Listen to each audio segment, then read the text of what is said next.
From the Edwin B. Johnson Newsroom, WHAV presents The Open Mic Show with Tim Coco. Make your voice heard. Call 978-374-1900. That's 978-374-1900. Or email tcoco@whav.net. Good evening, everyone. I'm Tim Coco, back on the Open Mic Show. Last week, Jack Bevilacqua filled in for me. I was still around doing some odd things. But Jack, thank you very much for filling in, coming back, taking your proper seat as host of the Open Mic Show. Folks seem to enjoy Jack. Many didn't want to take a chance at riling him up, and that's understandable, too. So thank you, Jack Bevilacqua. I see the phones are already ringing, so I don't know how many were already backed up, but let's go through a few things here. I want to thank Chris Porter in Master Control. I was wondering why the phone was ringing before the show, so I don't want Chris to think I was yelling at him. No, I don't think you were calling yourself. No, but anyway. So for the next 2 hours, you can watch and listen to the Open Mic Show at WHAV.tv on your computer or smartphone, on WHAV's Facebook page where it's in high definition. And that's actually till just about before 8 o'clock. Facebook doesn't let us have more than 90 minutes of live broadcasting, so if you want to check out there. And, of course, locally right here on Channel 22, HC Media, Haverhill Community Television in Haverhill. You can listen, of course, also 24 hours a day, 7 days a week to WHAV at WHAV.net, again on your computer or smartphone, also on AM radio 1640, and sooner than we thought, maybe, 97.9 FM. And we're going to spend a little bit of time during the broadcast tonight talking about that. And, of course, cable television. Our friends are across the Merrimack Valley bringing WHAV to those without internet access. They include Andover, Channel 8, Haverhill, Channel 99 on occasion, that's the education channel. Methuen, Channels 8 and 22 on Comcast, Channel 32 on Verizon Fios. Plasto, Channel 17 and 23, Sandown, Channel 17. And good news, I think, we've received a request from Atkinson, New Hampshire Public Television about carrying WHAV. We'll do whatever is necessary to help them do that. And so we're very pleased to possibly have another Southern New Hampshire cable TV affiliate join WHAV. And for those of you, you might want to call your children or grandchildren to the television because there are other great ways that they are already probably listening to WHAV. And that is on Apple TV and iTunes Radio under Golden Oldies. And if you have a Roku television box, you can use the TuneIn app to get WHAV on your smart television or Roku box. And I have to admit, I've tried it out on Apple TV, but I have one of those Samsung smart TVs, and I didn't know how smart it was until this weekend. And I put I had to search for it in their app section, they're called applications, search for TuneIn, and there it was, and I installed it, and there's TuneIn now on my television. Of course, when I take a break from HAV, which is very rare, I'll admit, I can listen to Chris Porter when he's on all these other stations he's on. I can listen to him on WMEX AM 1510, also on the TuneIn app, and on WXBJ Salisbury, another new FM station. We're very, very happy to have them as a neighbor. And Chris, you have some other stations too, WATD and I don't know, XYZ, ABC. I think he's on NBC now. I'm not sure. Occasionally WATD, only fill-ins though. All right, so Chris does that. Hey, Chris, did you hear that NBC Radio is coming back? Yes, I did. I thought the company that's bringing it back was bankrupt themselves. I guess not, huh? I have no idea. I saw that the other day, though. Yeah, folks, I mean, some of you, of course, grew up with NBC Radio. It was the first of the broadcast networks, 1926. Yeah, 90 years old now this year. So NBC, but then when General Electric bought NBC, they said, oh, who cares about legacy or history or public service? And they let another network used NBC's name, and then that company called Westward One dropped it. But iHeartMedia, yeah, the horrible name. What was their name before? Was that Cumulus? Clear Channel. Oh, Clear Channel. I always mix up those. But they're licensing the NBC radio name again, and so that'll be happening. I'm afraid you won't hear them on HAV. We're non-commercial, and they are all commercial. I don't even think there's a little bit of programming in between, right? No, but anyway, all right, no, I can't go after the competition. But tonight, so anyway, there's all these ways you can watch or listen to WHAV, and we'll talk a little bit more about the new 97.9 in a second. But first, let me tell you about the guest lineup tonight. We're very, very pleased. We're going to have Cynthia Graham and Maria, whose last name escapes me, are going to be on the program tonight to talk about the Haverhill Firefighting Museum's 9/11 Memorial. This is a solemn tribute to the emergency response workers who responded to the 9/11 attacks in New York City, Washington, D.C., and Shanksville, Pennsylvania, and they're going to do a memorial on the 15th anniversary, a permanent memorial on Kenoza Avenue outside the former Armory, now the Firefighters Museum. And they're going to give us an update on what to expect. I can tell you right now, they could use your help. They are selling bricks. They'll be in the sidewalk, I understand. We'll get more details when they're on just after the news. But these bricks will be from friends and sponsors, and they'll have your name inscribed, short lines, so that you can help pay for this permanent memorial to the emergency responders who gave their lives on September 11th, 2001, particularly at the World Trade Center in New York City. So we look forward to having them on the program, maybe learning a little bit more, too, about the Firefighting Museum. I think it'll be the first chance we've had to discuss that with them. Okay, we have all kinds of prizes, as always, and I don't know, did Jack mention this last week? Marcel has been declared the winner of the Kimball Tavern Antiques trivia contest of the most recent question, and that was the one we asked about Eric Clapton. When Eric Clapton prepared the There's One in Every Crowd album, what band was he in, and what were the other 5 bands? And let's see, my answers were the Yardbirds, Derek and Dominoes, Cream, Blind Faith, John Mayall, and the Blues Breakers. But Marcel had gone above and beyond the Call of Duty, listing what Legends and Bonnie and Friends, if I have my notes here correctly, and we had to kind of get a ruling, but she's won the $10 gift certificate to Kimball Tavern Antiques, corner of Salem and South Main Streets. We'll get that prize out to her as soon as possible.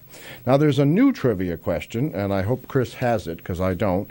When Jack had it last week. There's a new trivia question, and we'll get to that shortly for Kimball Tavern Antiques. But meanwhile, tonight, we're going to be, again, giving away or taking names of people having birthdays or couples having anniversaries in August. We'll always work a month ahead, so maybe we'll get the prize out in time. So here's your chance.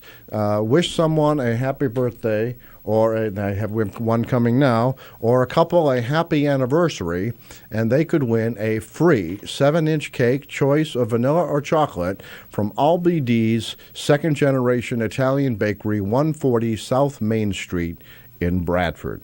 I don't know if I've mentioned this before. We're a non-commercial station, so we can limit how much we can say, but I do want to say that at the WHAV reunion of the radio stars last month, a giant birthday cake was provided for Pat Johnson, who is the widow of Edwin V. Johnson, for whom this room is named. But Pat also worked at WHAV at WCCM, and it was her birthday. We're not going to tell you which one. And the cake was wonderful, well-received, delicious, from Albie D's second-generation Italian bakery, again in Bradford. So that was nice. So we're taking birthdays and anniversaries. We'll get to that call in a second.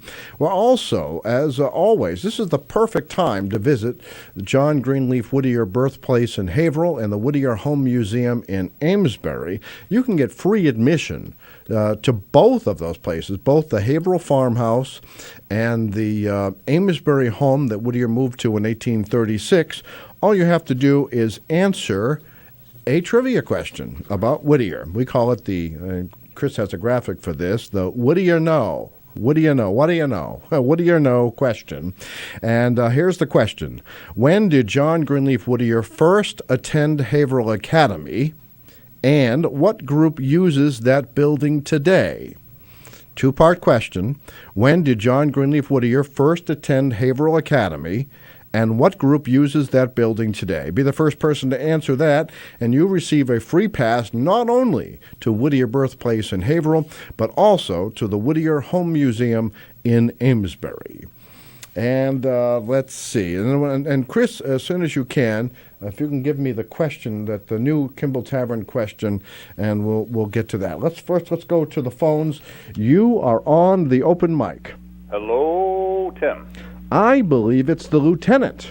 That's right. Actually, you're actually the second lieutenant, because I was thinking about this today. I was looking at his Facebook page, and because you're a longtime follower, you maybe correct me on this. I think Lieutenant Aquinas, is that his name? He's our that's his radio name. He does our traveling by car all around the country and sends us back wild photographs. And what interested me this week is I saw a picture of his car broken down at the right in front of the sign that says Haverhill next 5 exits. So, I mean, what are the odds? You go all over the world and then you break down in Haverhill. But maybe he can explain the background for that photograph. Maybe so. All right. So do you have a birthday wish for us? I do. All right. Whose birthday or anniversary? It's Pat. It's Pat. Pat has a birthday in August, and I'm not sure exactly what date exactly. I want to say the 9th, but I'm really not sure. Right. Pat is a male or a female? Anyway. Pat is a male or a female? Female. All right. Usually they are with you, but, Well. I thought I would ask. So happy birthday, Pat. August birthday. Pat's name has been added to the hat. Chris will take care of that. I think it's the first one. I didn't hear any go in last week. Actually, I think you're right, because the hat was empty, right? Because Jack wore it. Yep, that's right, yeah. And I didn't see any papers falling out of it. So this is the first one, and your candidate won last month. Is that right? Yep. So maybe I'll start another winning streak. Oh, by the way, you actually won another one, but you didn't know you did.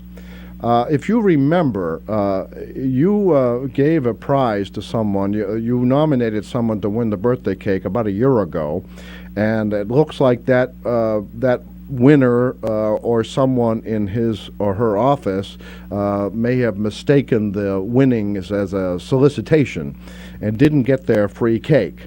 Yeah. Well, that was Frank. We've taken care of that. You have. And sent Frank a letter. And we actually, when I was working on the birthday cake for Pat Johnson, I discussed that situation, and we took care of it. So, yeah, doggies. Yeah, so there you go. Hey, that's a pretty good, what is it, a Jed invitation. Jed Clampett. Jed Clampett. Say that again. I watch him every weekday morning. Oh, do you? All right, can you do that again? We're doggies. Yeah, that's a good one, isn't it? All right. Even Chris recognizes it. I didn't think Chris knew what a television was. Well, I thought maybe Chris would be too young for that, but I guess you watch MeTV, Chris? I have, yeah. He has. Okay. All right. All right, then. Anything else on your mind? well, when you mentioned that you're going to have somebody from the Haverhill Firefighting Museum on there, you reminded me that I'd like to know. I want to know. Another invitation. Wheelchair access to that place. Do we have it? Do we not have it? Oh, you know I what's... had a hard time. This is a long time ago. I had gone to send an email message, and they had one of those CAPTCHA messages on there. Oh, right. And I could not hear that thing. You know how you have the visual capture. Well, I have to use the audio capture, and it sounded something like this. You know, I'm going to have you come in here and take over our new sound effects department. Yeah, actually, you know, I will tell you that I have occasionally, and, you know, I can hear and I can see, and I have had trouble with some of those, too. So I understand. I don't know what they really do. I mean, do they... I mean, I've heard people who know much more about it than I that say that they don't really help a great deal so far as security goes. Well, actually, I have to say, I think sometimes they help too much. People give up in frustration. Well, and that's what I did then. Although it did say, if you're having a problem, you know, with this, let us know. So I left a note, and I never did hear from anybody, but... Well, I'll tell you what, after the break, I have some news for you and Safety Officer Dave about handicap parking at the stadium. Oh, good. All right, and now, so... Is that the stadium, or not to be confused with the Riverside Park? Well, actually, I have the answer to that, too. You do? Good. Yeah, as a matter of fact, Vin Willett, Haverhill Recreation Director, very kindly called me at 6 o'clock tonight, 2 hours after City Hall closes. I've always been impressed that Vin just works around the clock. Yep. He doesn't get paid for it, but he's that kind of a dedicated civil servant, and he wanted to make sure that I got the answers to Safety Officer Dave's questions. I think your questions as well. And we're going to have those after the break. Okay. All right, then? Good. Now, remember, Vinny is the Human Services Director. He's not just recreation. You're absolutely right. Actually, I think he probably has 5 other job duties as well that he doesn't even get a title for. But he's the plug pond director. He's he helps out with the stadium work. He helps the school department with their summer programs. Yep. I think he pours the water for the ice in the winter for those temporary ice skating rinks. They spread them thin. Yeah, so yes, absolutely, you're absolutely right. I think he'd be happy to know that people realize that he's Human Services Director, has about 50 other job descriptions. He's paid for only one, and I think maybe you could argue he's paid for only half of that too. So one job. So thank you very much, Lieutenant. All right, Tim. All right, so we'll if you feel free to call back later, but I'm going to give this information in a couple minutes, okay? Okay, I'll be listening, and I'll be calling you two off the air sometime soon because, well, I've been trying to think of some ideas, you know. Okay. Things that I won't say on the air.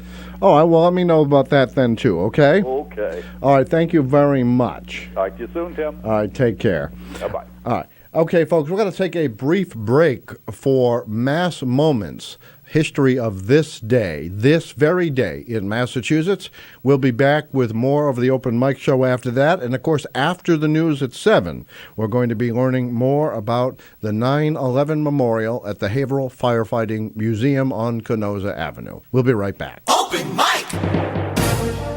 Tim Coco and the Open Mic will be right back. Get in on the action.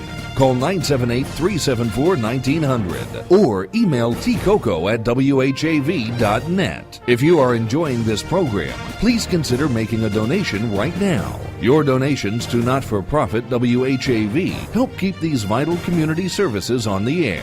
Donate online at www.whav.net. WHAV is on Facebook. For quick access, visit WHAV.net and click on the Facebook icon. Open mic! Every Monday night, the Open Mic Show brings interesting guests into your homes, presents your take on current events, and dabbles in little-known local history. I'm Tim Coco, your host, inviting you to join the chorus of community voices beginning at 6:30 Monday nights right here on WHAV. You may also watch this 50-year staple of democracy live at WHAV.tv and Haverhill Community Television, Channel 22. The Open Mic Show was brought to you by Northern Essex Community College, the Merrimack Valley Economic Development Council, and WHAV members. Remember, only local radio can bring you this talk opportunity, but only WHAV does. Today is July 18th. On this day in 1980, Jacqueline Kennedy Onassis and Ernest Hemingway's son, Patrick, dedicated the Hemingway Room at the recently opened John F. Kennedy Library and Museum in Boston. The Nobel Prize-winning author and the 35th president never met, but they admired each other greatly. After their deaths, their widows agreed that the Presidential Library would be a fitting repository for Hemingway's collection. A special room was created to house not only his personal papers, memorabilia, photographs, and scrapbooks, but carved African statues and hunting trophies as well. The rest of the building is devoted to the memory of the slain president and to all those who through the art of politics seek a new and better world. For more about this and other mass moments, go online to massmoments.org. Brought to you by the Massachusetts Foundation for the Humanities.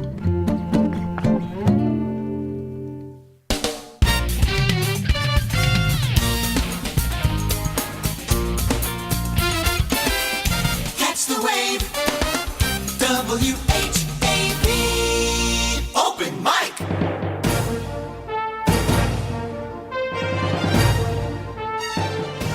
From the Edwin B. Johnson Newsroom, WHAV presents the Open Mic Show with Tim Coco. Make your voice heard. Call 978-374-1900. That's 978-374-1900. Or email tcoco@whav.net. And welcome back to the Open Mic Show, a 50-year staple of democracy in the Merrimack Valley. Okay, coming up, I don't know, about 10 minutes from now after the news, we're going to have Cynthia Graham, Maria Fontaine, both here to discuss the 9/11 memorial they're working on in front of the, and we'll clarify the location, in front of the Firefighting Museum on Kenoza Avenue. Until then, let's go over this some old business. Safety Officer Dave had brought to our attention, and I believe the lieutenant as well, that there had been some issues over handicapped parking spaces. Listeners, longtime listeners and viewers will recall that Mayor Fiorentini was on this program. He pledged to address it, and apparently he has. City Councilor Joseph Bevilacqua also promised to bring it up on the council agenda, and he did. And then, of course, there's the people who actually have to get the work done, and they have done it. So this is what I've just received tonight at 6 o'clock from Human Services Director Vin Willett. Okay, handicap spaces were identified at both Haverhill Stadium and Riverside Park, and they have been measured and painted. So there's now marked handicap spaces at Haverhill Stadium and Riverside Park.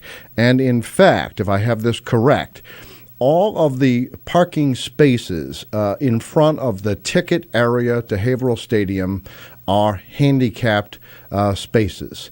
So that's very, very close to the entrance to the stadium. And I think that was the issue Safety Officer Dave raised. So that is good news. Now, Safety Officer Dave, let me point out something about that. I read these once before on the air, but there are certain criteria for how many spaces per 100 users or whatever the number was. And the city engineering department actually verified and checked all of this. So there's plenty of heroes in this story. They checked this to determine how many there should be, what their width should be. And I think if you recall when we discussed this on the program, there's another larger size for handicap vans, those vans with the moving equipment. So all of that was taken into account. The ratio is correct according to Vin Willett. They were identified, and then when it was appropriate, the weather and so on, they couldn't do it in the winter, of course, they were painted. Now, Safety Officer Dave also asked about a duck crossing sign at Plug Pond. He said that I think he was worried that a car might hit the ducks crossing the road at city-owned Plug Pond. And I found this very interesting information from Vin Willett. But the ducks are privately owned. Someone actually owns those ducks on Mill Street. At least that's what he thinks. And apparently, like a lot of people, I guess, the ducks go over to Plug Pond to kind of panhandle for a free lunch. So, but now that Vin is aware of this issue, we'll see. Maybe he'll think about it and come up with something. So I hope our Safety Officer Dave has heard that information, and the rest of you who were curious about either handicap spaces at Haverhill Stadium or Riverside Park, or were interested in protection for the ducks at Plug Pond. So we have that information. I look forward to doing that. Okay, coming up right after the news, we're going to have, if you're just joining us, we're going to have Cynthia Graham and Maria Fontaine discussing plans for a 9/11 memorial on Kenoza Avenue. And also, later in the program, and maybe, Chris, you can tease this for our television viewers, if you can put up the WHAV tiles, if you have that. Well, a big day, Friday. Last Friday, we had our first access to the old and the future WHAV transmitter building at the top of Silver Hill. And if those of you watching on television, and I'll describe it for radio viewers, it was brought to my attention that the original WHAV letters are still embedded in the floor near what is now an unused entrance to the transmitter building. So I saw it as kind of a welcome mat that WHAV is welcoming back itself to the Silver Hill transmitter site. This is the beginning of what we've all been waiting for several years now, the beginning of putting the new WHAV FM at 97.9 on the air. It's going to have a tremendous reach. It's going to be able to tell quite a few cities and towns about all the great happenings here in Haverhill and the rest of the Merrimack Valley. It's a great tool for economic development, for bringing attention to local businesses and the fairs and the festivals and the civic events and the charities and all the great happenings. So we're going to talk a little bit more about that. But now it's time for local news with WHAV News Director Dana Esma. We'll have national news and local weather as well, and then we'll be back with more of the Open Mic Show after that. Open mic! Tim Coco and the Open Mic will be right back. Get in on the action. Call 978-374-1900 or email tcoco@whav.net. If you are enjoying this program, please consider making a donation right now. Your donations to not-for-profit WHAV help keep these vital community services on the air. Donate online at www.whav.net. It's 7:01. WHAV LP Haverhill. WHAV is a nonprofit community service of Public Media of New England, Incorporated.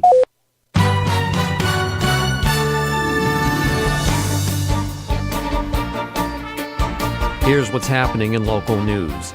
The trial of former Haverhill City Councilor Robert H. Scatamaccia, accused of stealing $72,000 in funeral prepayment money from 13 families, has been postponed until Tuesday morning at Essex County Superior Court, Lawrence. Jury selection will precede opening arguments before Justice Mary Kay Ames, court officials told WHAV this morning. The prosecutor is First Assistant District Attorney John T. Dawley. Scatamaccia, 66, was arraigned a little more than a year ago on charges of 2 counts of larceny over $250 after being secretly indicted by an Essex County grand jury. A plea of not guilty was entered on his behalf, and he was released on $5,000 bail. Scatamaccia was arrested by Massachusetts State Police detectives following an 8-month investigation. Carrie Kimball Monahan, spokesperson for District Attorney Jonathan Blodgett, said 13 families sought to obtain refunds of their funeral prepayments when Scatamaccia sold his funeral home interests in 2014. In addition, the district attorney said Scatamaccia illegally kept $200,000 in payments between 2010 and 2014 when he was in a partnership with another funeral home. Complaints were filed with the Board of Registration of Funeral Directors and Embalmers, State Police, and eventually the District Attorney's Office. While Scatamaccia took out nomination papers for re-election to the City Council, he declined to return them. He served out the remainder of his term, which ended last year. 5 people arrested in Haverhill over the weekend are scheduled to be arraigned on separate assault-related charges in Haverhill District Court. Matthew Dodge, 40, of 180 Groveland Street, Haverhill, was arrested by Haverhill police at 10:22 p.m. Sunday at home. He was charged with assault with a dangerous weapon and carrying a dangerous weapon. Emmanuel Penosis, 40, of 70 Washington Street, Haverhill, was arrested at 10:28 a.m. Sunday at 20 Washington Street. He was charged with assault and destruction of property. Luis Melendez, 24, of Lawrence, was arrested at 9:38 a.m. Sunday at 73 Beach Street. He was charged with assault with a dangerous weapon. Giovanni Mendoza, 44, of Lawrence, was arrested at 5:53 a.m. Saturday at 40 Portland Street. He was charged with 2 counts of assault with a dangerous weapon and 1 count of felony breaking and entering in the daytime. Jack Buzzle, 31, of 19 Orchard Avenue, Haverhill, was arrested at 2:31 a.m. Saturday at 283 Lincoln Avenue. He was charged with assault and threat to commit a crime. After several years of engineering studies, legal challenges, and other obstacles, the new WHAV 97.9 FM is finally going home. Home is the original WHAV transmitter site atop Silver Hill, where AM broadcasts began March 16, 1947, and FM about a year later. An initial engineering site walk Friday uncovered a welcoming piece of history, WHAV's call letters still inscribed in floor tiles near an abandoned entrance. WHAV first proposed bringing a new FM station back to the site in a fall 2013 application with the Federal Communications Commission. To settle a challenge from another applicant, it appeared for a time WHAV would have to erect a new tower in the eastern part of the city. After accruing still more engineering and legal fees, WHAV was finally awarded a modified construction permit for the Silver Hill site May 10, 2016. Nonprofit WHAV still requires at least $30,000 to complete purchase of minimal transmission equipment and have contractors install an antenna 350 feet above ground. Donations to WHAV's Make Waves campaign, headed by Honorary Chairperson Tom Bergeron, are encouraged and gratefully accepted at GoFundMe. More details can be found at WHAV.net. Remember, WHAV is the only Haverhill-based news source, and it's always free. In the Edwin V. Johnson newsroom, this is Dana Esmel. From Feature Story News in Washington, I'm Priscilla Huff. At least 20 people have been hurt after a man slashed through a train car of passengers in Würzburg, Germany. The Republican convention in Cleveland got off to a chaotic start. Anti-Donald Trump delegates took part in an angry protest on the floor of the Republican convention on its very first day. Our U.S. correspondent Simon Marks watched the protest take place at the arena in Cleveland. This is an extraordinary act of defiance by delegates on the floor of the Republican convention here in Cleveland. They are demanding a vote on the rules governing the convention because some of them want to try and stop Donald Trump from becoming the party's presidential candidate. They won't necessarily be able ultimately to prevail but they are certainly giving voice here to their view that Donald Trump is the wrong man to lead this party into November's election. And it was reported Donald Trump's motorcade got in an accident en route from the airport. The Associated Press says it has obtained secret documents showing that the key restrictions on Iran's nuclear program will ease in just over 10 years, having the time it might be needed to build a nuclear bomb. It comes as the UN Security Council was briefed on the implementation of the landmark nuclear deal with Iran. Our UN correspondent Lorna Shattuck reports. He says the document is the only secret text linked to last July's agreement in Vienna between Iran and 6 world powers. It reports that the text states after a period of between 11 to 13 years, Iran can replace its 5,000-odd inefficient centrifuges with up to 3,500 advanced machines. Those would halve the time Iran would need to build a nuclear bomb, from a year to 6 months. Meanwhile, the UN Security Council's been discussing Secretary-General Ban Ki-moon's report on the implementation of Resolution 2231, which endorsed the nuclear deal.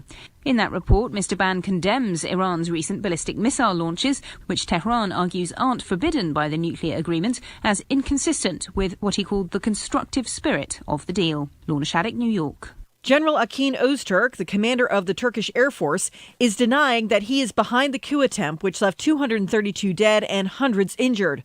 President Recep Erdogan has rounded up some 6,000 members of the military after they unsuccessfully tried to overthrow his government. The United States is urging Turkey's leader to show restraint and respect the rule of law following the failed coup attempt over the weekend. Speaking at the White House today, spokesman Josh Earnest repeated that call. The Turkish government and the Turkish people have long valued their democracy. They've long been proud of their democracy. They've long been proud of the rights that are enshrined in Turkey's constitution that protect the freedom of the press, the freedom of speech, and the freedom of assembly for all of Turkey's citizens. The moment of silence for the 84 killed in the lorry attack on Bastille Day was marred by protesters. Some shouted "Resign" at the French Prime Minister, unhappy at the series of attacks in France. This is FSN. Wave weather. I'm WHAV meteorologist Chris Roller with Wave Weather. Showers and storms have formed in eastern areas. They'll continue to dissipate, especially after sunset, becoming mostly clear and 66 for a low overnight. Then for Monday, breezy and a mix of sun and clouds, becoming partly sunny later in the day with a chance for late showers and thunderstorms, 92 for a high. Cold front approaching, especially for early overnight hours. Cloudy skies, showers and thunderstorms, becoming partly cloudy late and 69 for a low. Just a mix of sun and clouds, cooler and less humid on Tuesday. I'm WHAV meteorologist Chris Roller. Next Wave Weather in 30 minutes. The Edwin V. Johnson Newsroom turns out local programs every day and night. Tune in for local news, community spotlight, and the open mic show. WHAV is the only Haverhill-based news source, and it's always free. This is Pacifica Radio for the Merrimack Valley. WHAV LP Haverhill. Listener-supported community radio.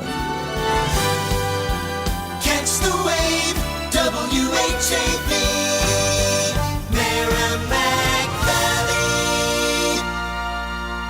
Open mic.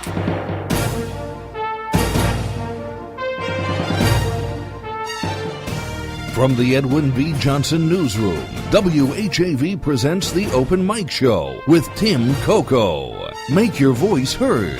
Call 978-374-1900. That's 978-374-1900. Or email tcoco@whav.net. And welcome back to the Open Mic Show. Right now in studio, we'll start to my left, Cynthia Graham, and further over is Maria Fontaine. Now, Maria, I understand, will kind of start the other direction. Oh, yeah, thank you. Why don't you move that whole thing, move the whole thing over here. We'll just trap them in the studio in case they have any ideas of leaving. All right. Maria's not on camera. Yeah, we'll take care of that. We're going to get everyone, it works the opposite. It's the opposite of what you think. Chris is now our cameraman. You know, radio people shouldn't run cameras. Okay, yeah, you're moving in the right direction. Okay, a little bit more. Okay, you know, this is kind of the accidental. That's perfect, actually, when I go to crop that for news tomorrow. So that's fine. I can stay. I can move over if I have to. All right. So, the radio people sometimes doing television. I also complain about television people trying to do radio. So, but we only do it for a couple hours a week. All right. Maria, I understand, though, is actually the designer of the memorial. Is that right? Yes, that's correct. I was chosen by the committee, the board, at the Haverhill Firefighting Museum to work on this design for this project, and it's been an honor to be selected, and I'm working with a fabulous team of people. I'm certainly not working on this alone. The design is mostly my concept, but we are working with, we have welders, we have electricians, we have So this is really a big deal. a cement mason, brick designer, so we do. It really is, and it's a great community project, I think, and it's also a wonderful project for the museum, and it's a rather, large project for the city to have. I understand, and it'll be for viewers and listeners, you heard it first on HAV, we're going to get some tantalizing details, but we're going to hold that. We want to keep you in suspense, so hold on to that thought. Cynthia, of course, well-known family name in Haverhill, and you are secretary or president? Secretary. Okay. My husband's a president. All right. Well, we've been publishing your photos, and the titles ran together. But why don't you give us a little bit of background? We're going to take a break in a second anyway, and then we'll come back. But why don't you give us a little bit of background about the founding of the Haverhill Firefighting Museum? Is that right? Yes, that's correct. Haverhill Firefighting Museum, and it's at what many longtime residents know as the Armory, but I think gradually your name has replaced it, the Haverhill Firefighting Museum. Tell us how this started, to the extent that you know, when it started, who came up with the idea, and what people might expect if they haven't been there. Okay. Well, back in 2003, it actually was the brainstorm, or I'm not sure what you'd say, but Fred Hines. He was the manager or the president at the credit union, the fire department credit union. Okay. And he really was the person that got the whole thing started. And lots of firefighters pitched in and did work back there, and it's a pretty beautiful space for a museum. So, well, I would think that the Armory is actually a logical choice, considering it once held very large vehicles. True. And fire departments tend to use very large vehicles, don't they? That's true. That's very true. So we do have quite a few large vehicles back there, so you would see those if you came to visit. What are your general hours? Does it change? Is it seasonal? It is. We're open from May through October, on Saturdays, 10 to 2. And then we open for field trips as well. Okay, 10 to 2 Saturdays, May through October. Correct. On Kenoza Avenue. What's the 75. 75 Kenoza Avenue, the former Haverhill Armory. Now, I will tell you that years ago, I actually became very familiar with the building for two reasons. One, when I was just a kid, my father was one of the contractors who was helping to restore the building when the city first took it over. The state owned it or something like that. I don't remember. So my father was one of the contractors restoring it, and it was a beautiful building.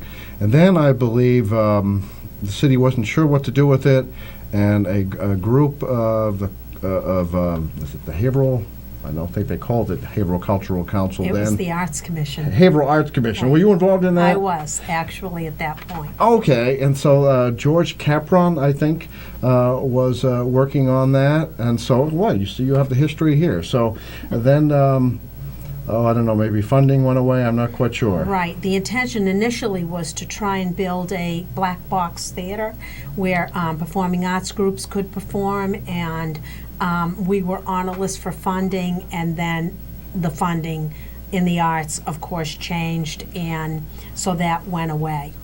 All right, and then there was a proposal, I think, for a children's museum there, and I don't think that... Right. What? I remember that was talked about. I don't think that got too far. So we finally have a tenant that's going to stay, right? Yeah, we plan to be there for a long time. All right. Why don't we take a brief break for Community Spotlight. When we come back, we'll learn a lot more about the 9/11 memorial that's being planned and how you can participate. We'll be right back. Open mic! Tim Coco and the open mic will be right back. Get in on the action.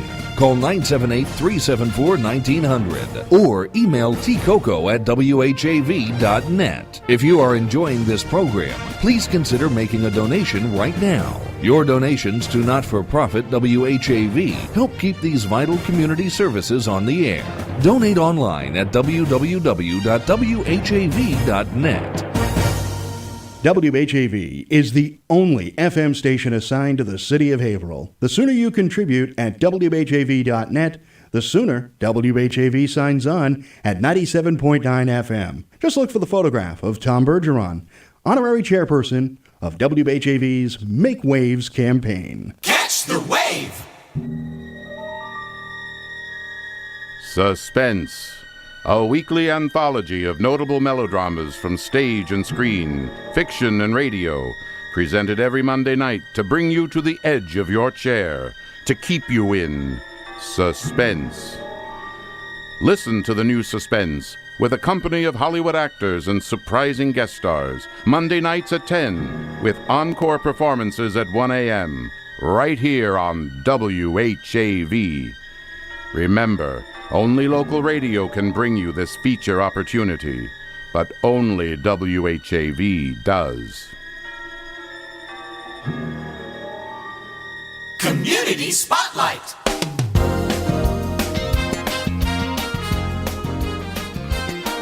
The Haverhill Council on Aging is offering a trip to Newport, Rhode Island for a lobster fest at the Newport Playhouse on Tuesday, August 9th. This trip includes motor coach transportation, lobster buffet, comedy production titled Flamenco Court, dessert buffet, and a cabaret with the actors. Tickets are $97 per person. For more information, contact Kathy Bresnahan or Rita LaBella at 978-374-2390.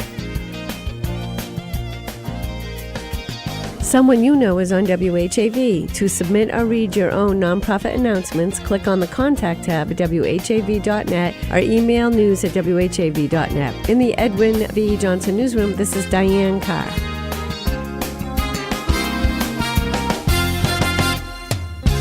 WHAV Open Mic.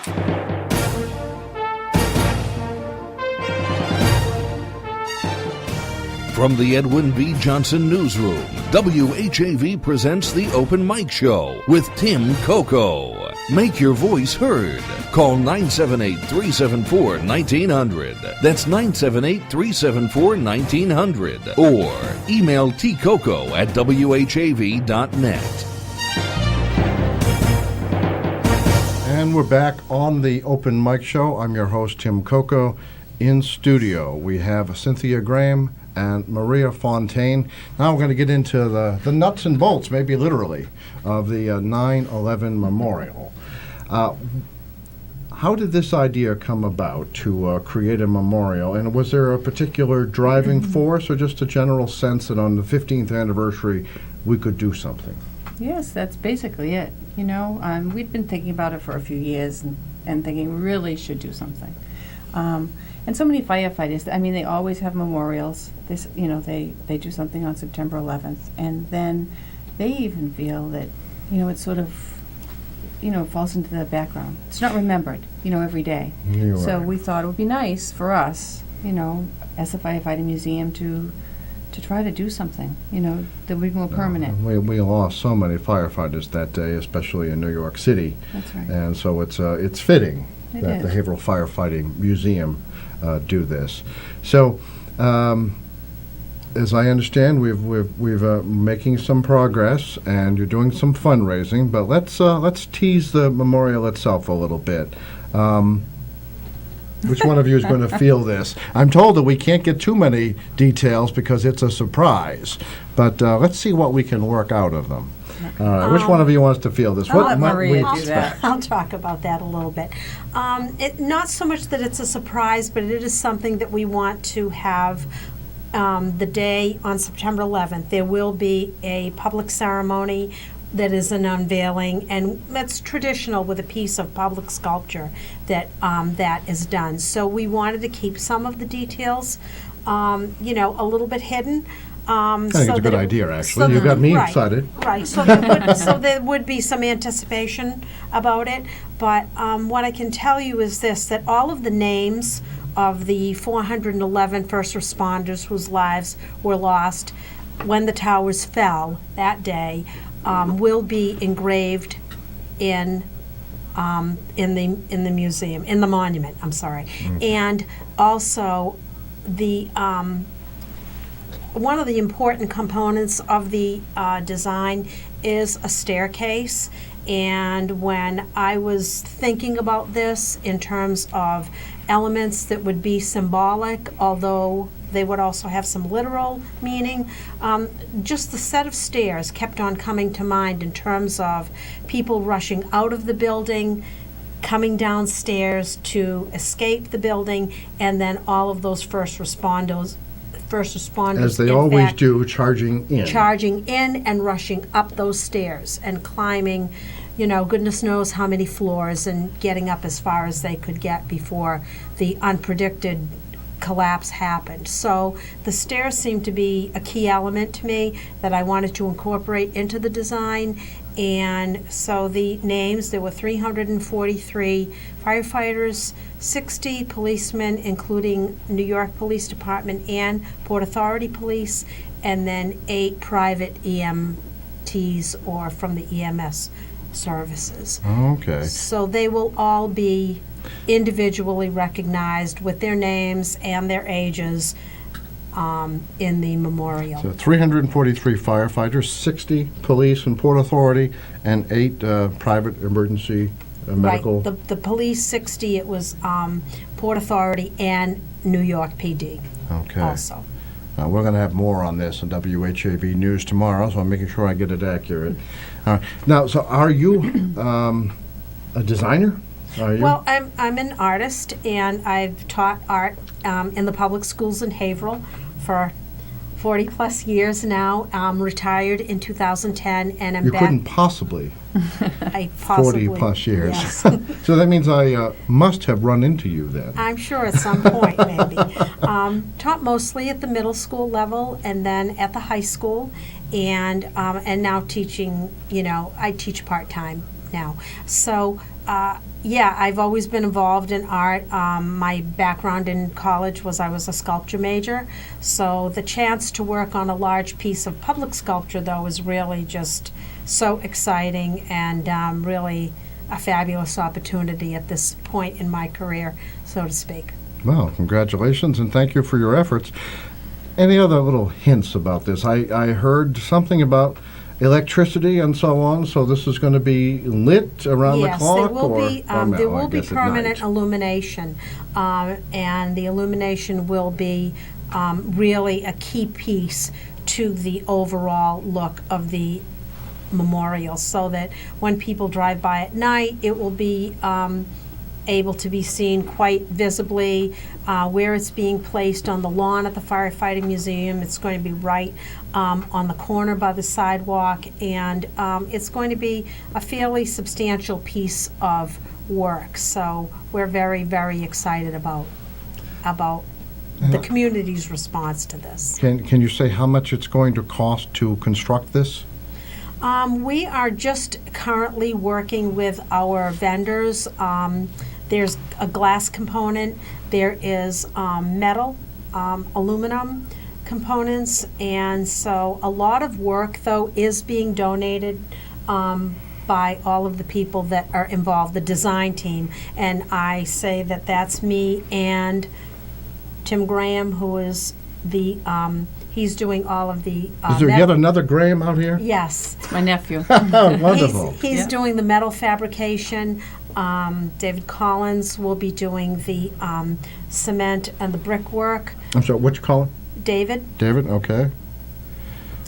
All right. And various other members of the organization and volunteers, people who are willing to pitch in. And we do have some businesses that really are working with us now on this so our business viewers and our very generous listeners are wondering how they can help. And you're doing some fundraising right now, is that right? Yeah, we're doing a lot of fundraising. We have quite a few different levels of sponsorship. You can become a sponsor or a friend. Varies from, cost $10,000, which would get your name right on that And that's monument. the platinum sponsor. Yes, it is. Right down to, we've had donations of $25. We've had great response from the community. Really, we have. From families sending in a check, for $50, $100. And wonderful businesses. We have several businesses right now. Oh, Chris, can you show that? We have a picture of some banners on the museum. Yes, those are installed on the I outside forgot all of the about armory. these graphics. Chris is going to remind me. I have my back to Chris. He's probably been trying to get my attention. All right, so And so we have those so up, there we right? have. Here's the Can you scroll down? There are more at the bottom. Actually, No? unfortunately, the size of the TV screen prevented okay. that. Well, But, what you can't see. so we have the two banks here, and then you two have banks. some others. We have the Fire Department Credit Union. It's Oh, also great, a sponsor. great. And Makes sense, of also course. on there, Kevin Como Funeral Home. Kevin Rudy Como, absolutely. is a wonderful sponsor. The Rotary Club is sponsored. Spalding Brick, Neptune Uniform and Equipment, Pentucket Medical Realty has sponsored. Oh, okay. And we're working very closely with the Science Center in Haverhill as well. Great. Okay, so a lot of local involvement. Yes, a lot of local involvement. All right. It's been wonderful. Yeah, unfortunate proportions of the TV, and we didn't have a video to scroll through all those, but that's great. And then, Chris, we also have a little close-up of the logo of the Haverhill Firefighting Museum, if you can put that up. Is there anything else on there that I missed? All right. Think of it. Okay, it just takes a second. There we are. All right. And do you have Did I one of miss those anything vehicles in the museum? Well, similar. Yes, we do, actually. Yeah, we Okay. do. All right. People want to know, is there a number they can dial, a website they can visit, an email they can send to? How do Sure. they contribute? They can go to our website, www.haverhillfirefightingmuseum.org, and there are links to PayPal and GoFundMe. You can mail a check. You can drop by the credit union. The Fire Department Credit Union is assisting us with all donations. Okay, actually, haverhillfirefightingmuseum.org? Yes. Okay, .org. There's also a Facebook page. Yes, there's a Facebook page. Okay, but they can also go to the Fire Department Credit Union, Yes, they can go in there with a check. and that's at 75 Kenoza Avenue. It is. All right, so and they're open up, I imagine, every I day. think they're open 10 to 2 or something like that. All right, so the credit union and Facebook. Yes, there is a Facebook page. Facebook page. I'm just writing it all down so I can go back to it. And then what about, you may have heard just before you came on formally that one of our listeners is blind and he couldn't really use the form well online. So did you say there's a way that someone can call? Sure, they could call 978 978 994 994 1854. 1854, 1854. That's correct. All right. Radio, we like try to do those 4 digits together to it's easier for people to remember. 978-994-1854. Just think of the year, 1854, pre-Civil War. some way to remember that. If you're listening in your car, you can do that. All right. So Haverhill firefightingmuseum.org. And do you find people get confused? They'll say firefighters or something. They do, yeah, they do. All right, But so- if they Google it, it comes right up. Okay. Anything even close, All right. it'll come right up, and they can click right on the link.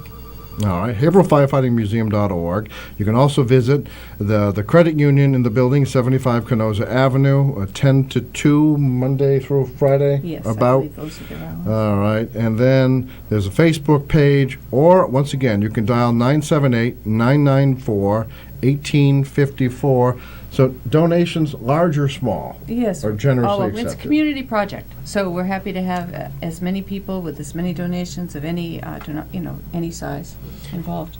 Also, Tim, there's going to be a memorial walkway of engraved bricks. Yes. I'll let Cindy talk about Yes, I that, was but I actually- want to be sure that we mention that, because that is going to be really part of the memorial design itself. You sent me a graphic that it was too small for our television Okay. use, but so can, Cynthia, you want to describe the brick campaign?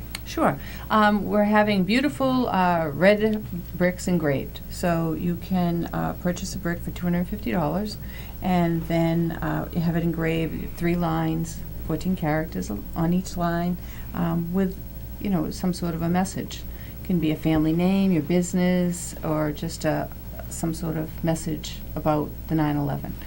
So if someone just has some heartfelt thoughts, Right. they could just buy a brick. They can do it anonymously. They can do it for their family. They can do it in memory of someone. Exactly. And again, could do this by any one of these methods. Is that right? Yes, and the form is right online. It should be easy to download and then just fill it in and send it off with your check or drop it off.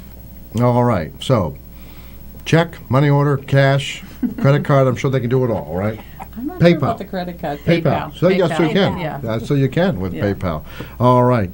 I think we is this caller related to our guest?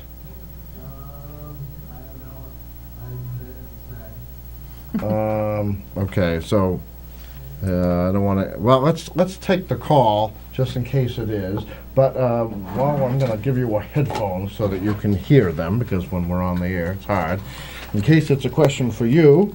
Okay. And then also, I believe, is it Maria? You Yes. have a person in your family with a birthday in August? I actually do. We have one person in our family whose birthday is in August, and that is my nephew, Dominic Dawson, and he is going to be 25 on August 8th. Happy birthday, Dominic. Chris, can you write that down? Because now he'll put you on the official entry slip. Oh, okay, great. All right, and then what we do is the last Monday of the month, that could be next week, I'll lose track of things, we'll draw the winner at 8:15, and he could win a free Albide's second generation Italian bakery cake, 7-inch cake. How exciting. Choice of vanilla or chocolate.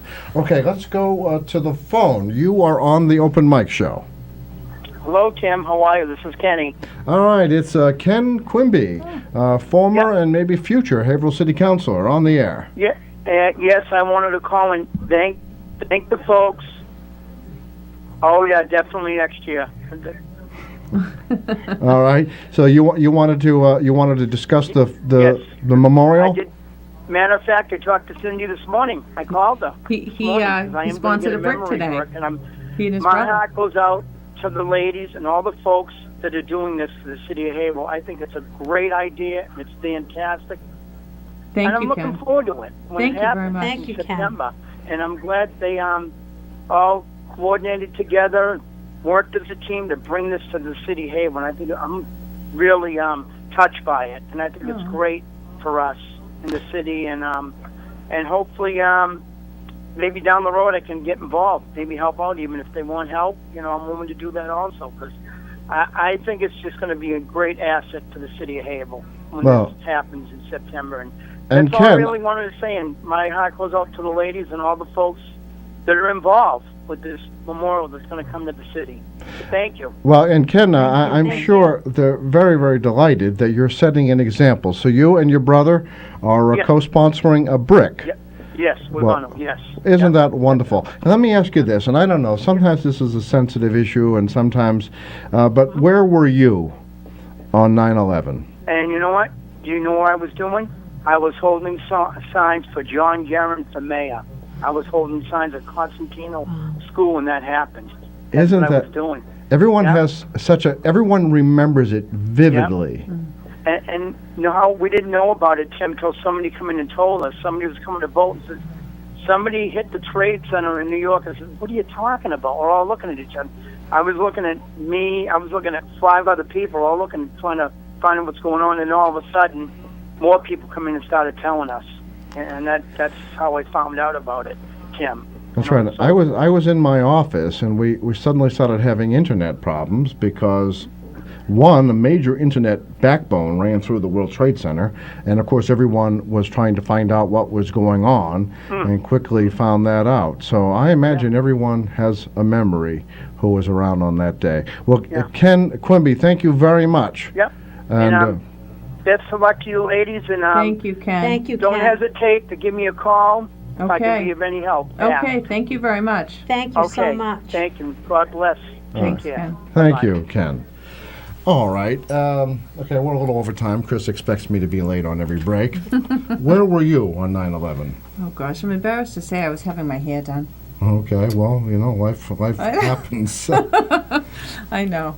And I was teaching art at Constantino School, and the assistant principal at the time, Marilyn Caradonna, came to my room, which was right next to the office, and she said that the World Trade Towers had been hit by planes and that we weren't telling the kids at that point because we didn't want to scare them.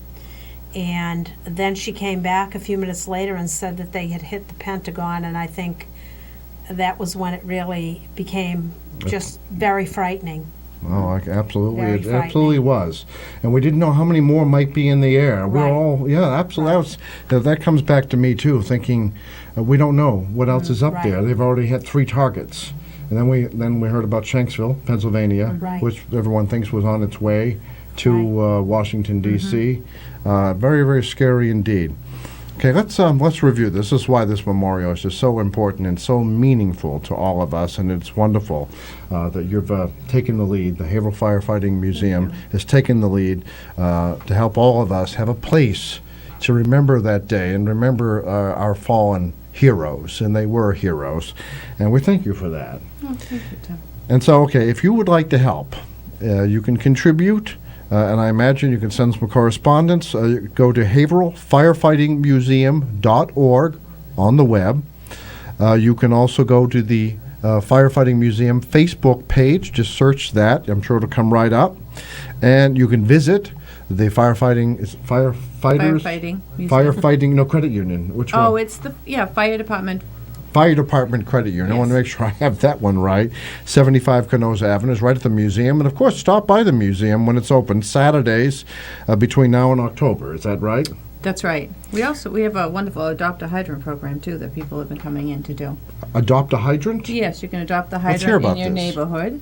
If you have a hydrant near your home, you can come in, and the water department is working on this project with us, and so is the fire department, and we'll supply everything you need to scrape it and paint it, and your obligation is just to keep it tidy throughout the year and shovel it out in the winter.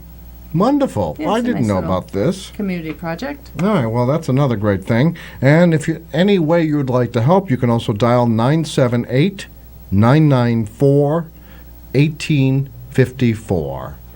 My guests have been Cynthia Graham and Maria Fontaine.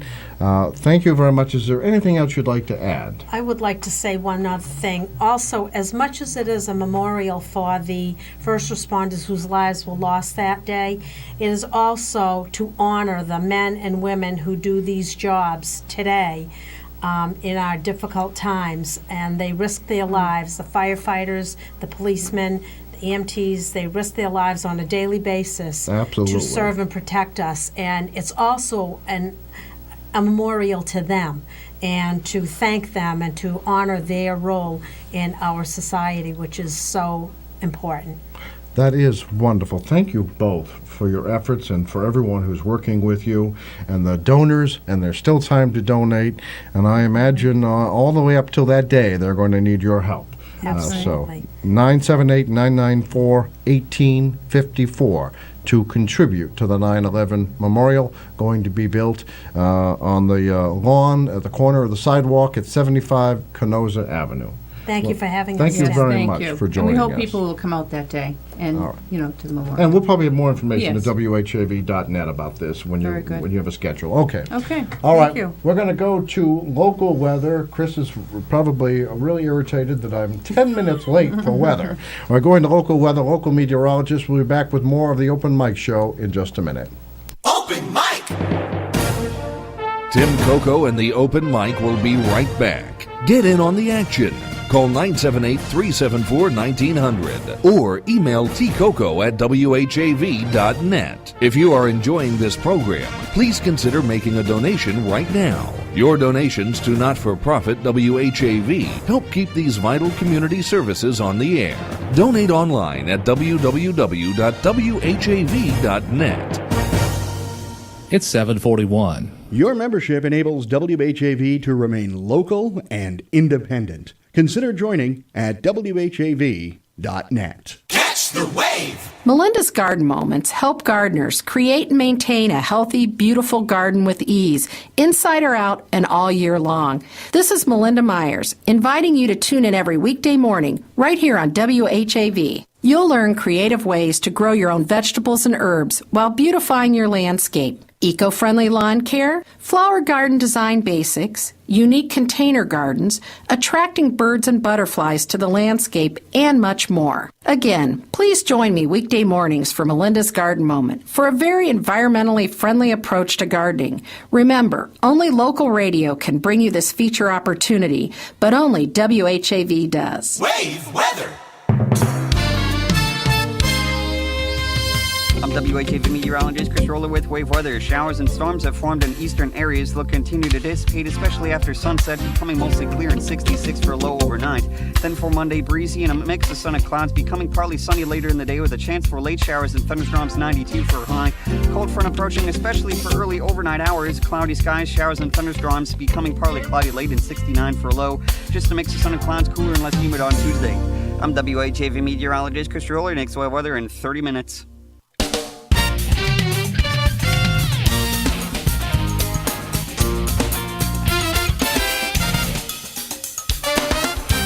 WHAV Open Mic.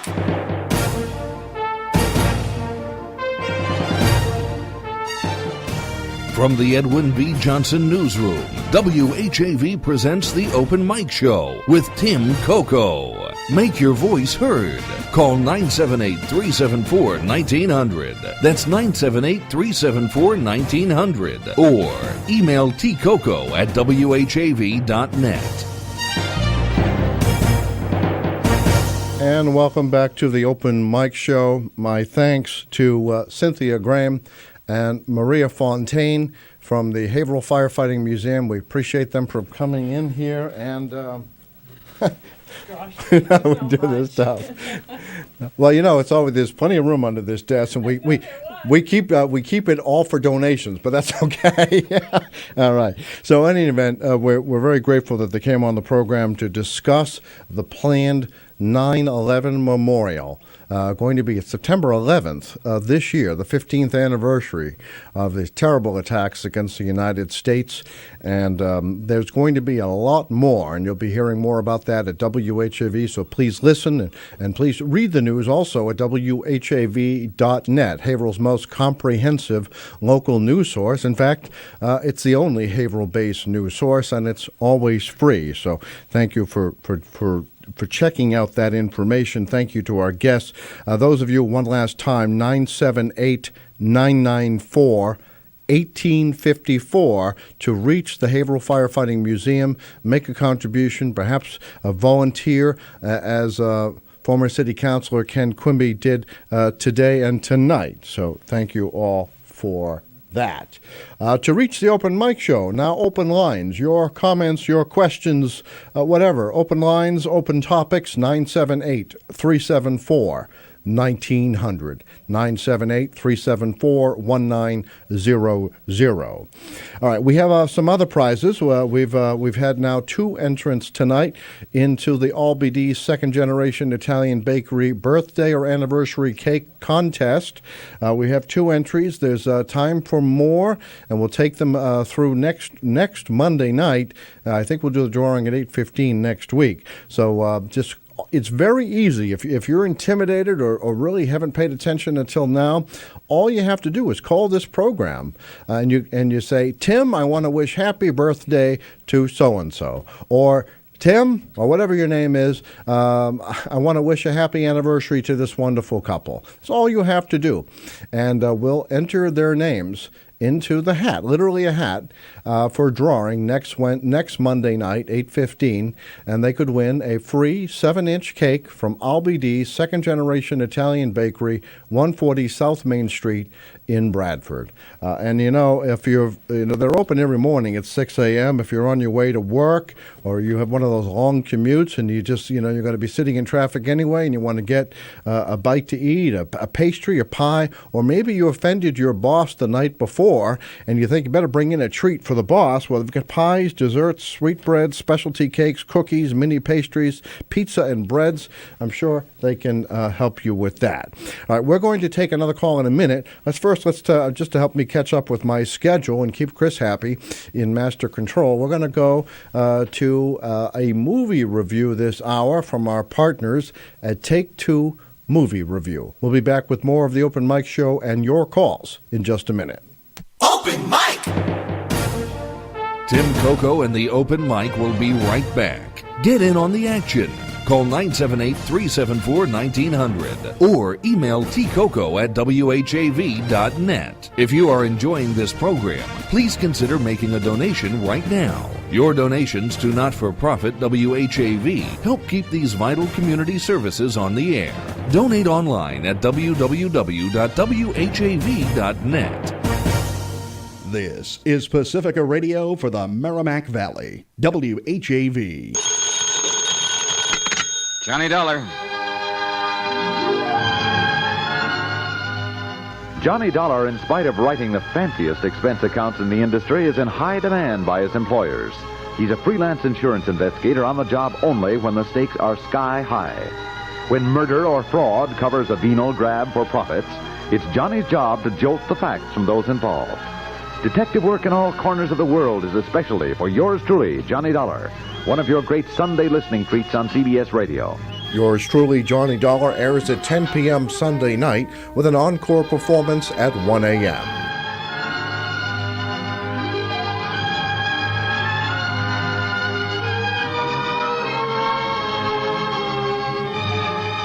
This is Take Two Movie Review. I'm Kim Lowe. This week, one that won't be a giant. For a movie being hailed as the next E.T., much more was expected from the BFG. Adapted from the 1982 novel by Roald Dahl, the movie is the last screenplay ever written by the late Melissa Matheson, who also wrote E.T., and which, like the BFG, is directed by master director Steven Spielberg. Much like the former, the plot of the BFG is fairly straightforward. A London orphan named Sophie is kidnapped in the middle of the night by the title character, superbly played by recent Oscar winner Mark Rylance, and taken to his homeland. Despite being a kidnapper, the BFG is a big friendly giant, hence the name, and is actually something of a runt amongst his fellow giants. While the BFG has no intentions of harming Sophie, the other giants are cannibals and bullies, as evident by the way they treat the BFG. The special effects in Giantland are stunning and feature some tender moments between the BFG and his new ward, but it's when the two worlds collide that the viewer's interest starts to wane. For reasons that are never explained, the film is set in the 1980s. While this might make sense if it was essential to the plot, it isn't. Indeed, it only adds to the confusion since orphanages were largely a thing of the past in the UK by then. Indeed, the very last one in the entire country closed in 1989. Despite wonderful performances, including that of Penelope Wilton as a very convincing Queen Elizabeth II, and some funny formal dining scenes where the BFG is the guest of honor at Buckingham Palace, the rest of the movie falls flat. Young kids may like it, but adults may be looking at their watches wondering when the BFG is going to end. This has been Take Two Movie Review. I'm Kim Lowe. Catch up with us at take2moviereview.com and feed us back on our page on YouTube.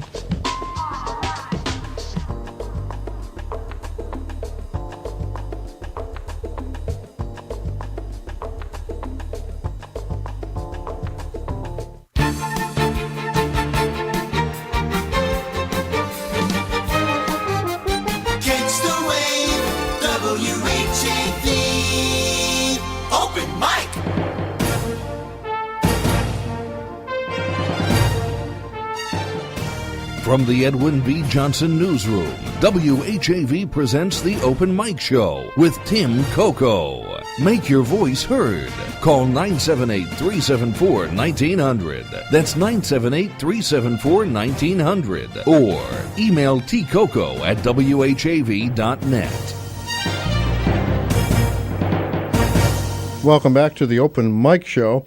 in case you're wondering, you haven't heard a sponsor tonight. The sponsors of the program are now sponsoring other parts of WHAV's day, including hourly and actually every half hour during the day, local news and local weather and a lot of the features. So if you know a business that wants a lot of extra publicity, because you know how much we give, they can contact WHAV during the day, 978-374-1900, and they may very well become the next sponsors of the Open Mic Show right here on WHAV. And by the way, if I may be so bold, advertising and underwriting rates are going to remain the same for a while, even when the new FM brings HAV to thousands more listeners. So here's a chance for someone to lock in a low advertising and messaging rate at WHAV and WHAV.net.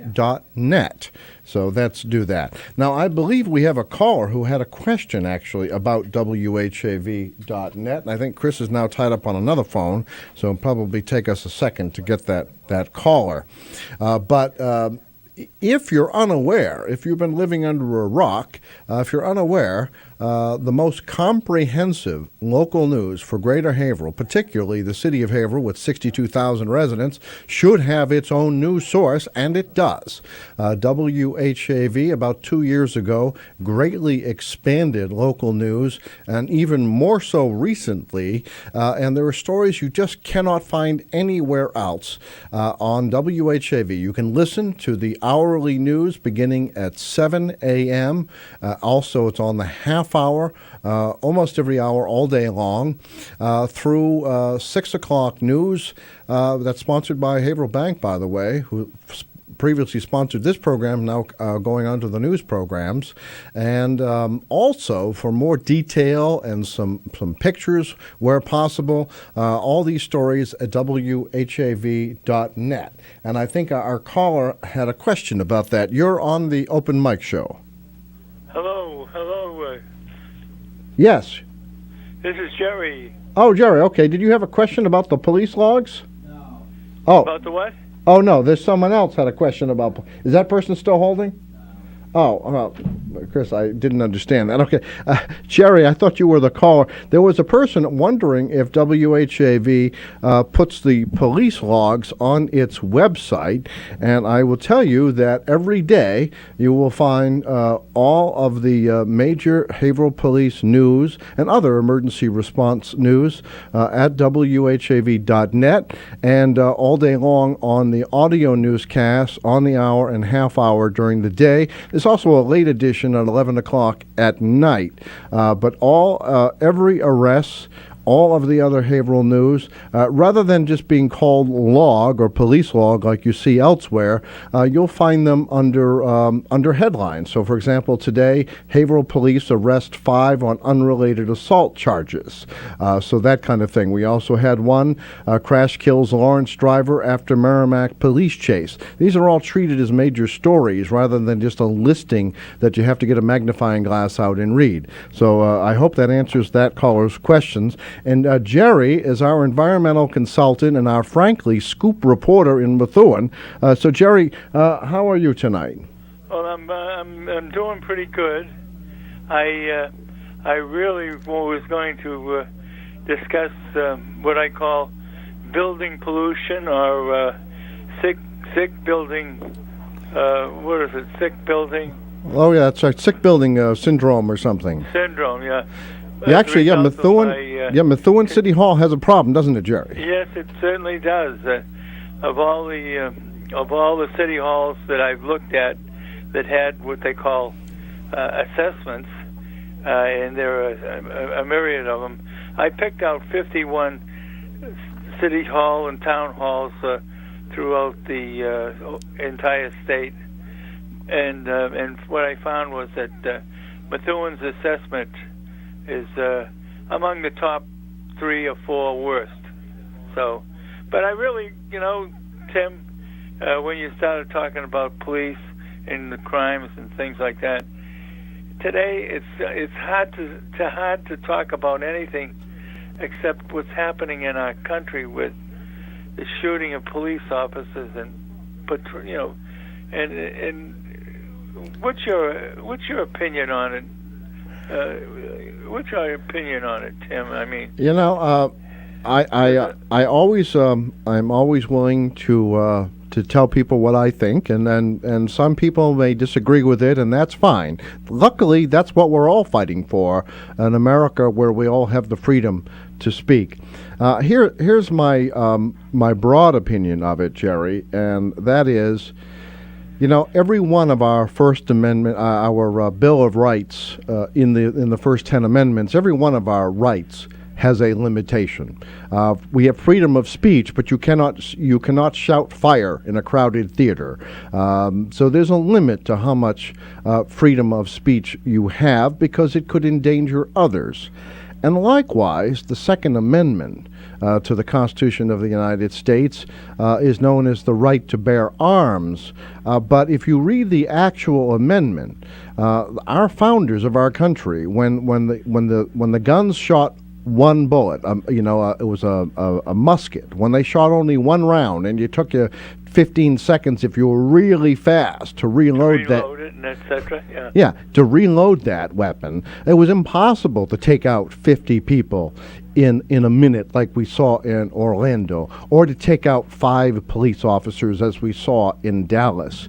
And Baton Rouge. And Baton Rouge just today. Yeah. It's incredible. And now what happens is that very, very, there are terrorists, but there are also just very, very sick people out there. And there's also copycats. And that's what I'm about to say, Jerry, is that what happens is, a deranged person, a sick person who we would hope would never have access to these weapons to begin with, can easily buy them at a gun show or at a store, even if they were on a no-fly list, like they were, like the Orlando, Florida shooter was. And so here's again, there are going to be people who just say, and my father was a hunter. He was a sportsman, and we had guns in our home. I'm not afraid of guns, and I believe in the rights of a sportsman and gun owners like my dad, who own them and use them responsibly. I do believe that, but I don't believe that you need these assault weapons or these, and I may have the terms wrong, these high magazine count weapons. I just think that there is a limit to all of our rights. Just as we cannot shout fire in a crowded theater, we shouldn't all have access, especially without common sense background checks. If you're on the no-fly list, you shouldn't be able to buy a gun. If we think you're too dangerous to sit on an airplane seat, maybe you're too dangerous to buy a weapon. Now, I understand what they're saying in Congress. Some people saying, well, they shouldn't be on that list and there's no process to get off of it. Well, let's fix that. I would rather see a tribunal or a judge hear cases where someone is mistakenly on the list. And, I bet, Jerry, you remember this. Senator Edward Kennedy was mistakenly on the no-fly list at one point when he was alive. So they can fix these things, and it is inconvenient, but I'd rather have the inconvenience than this out-of-control shootings of police officers and civilians. So I hope, Jerry, you're still talking to me after I've given you my opinion. Oh, you're entirely right, Tim. I feel the same way. And actually, today, when I was watching the news of the Republican Convention, guess what I saw?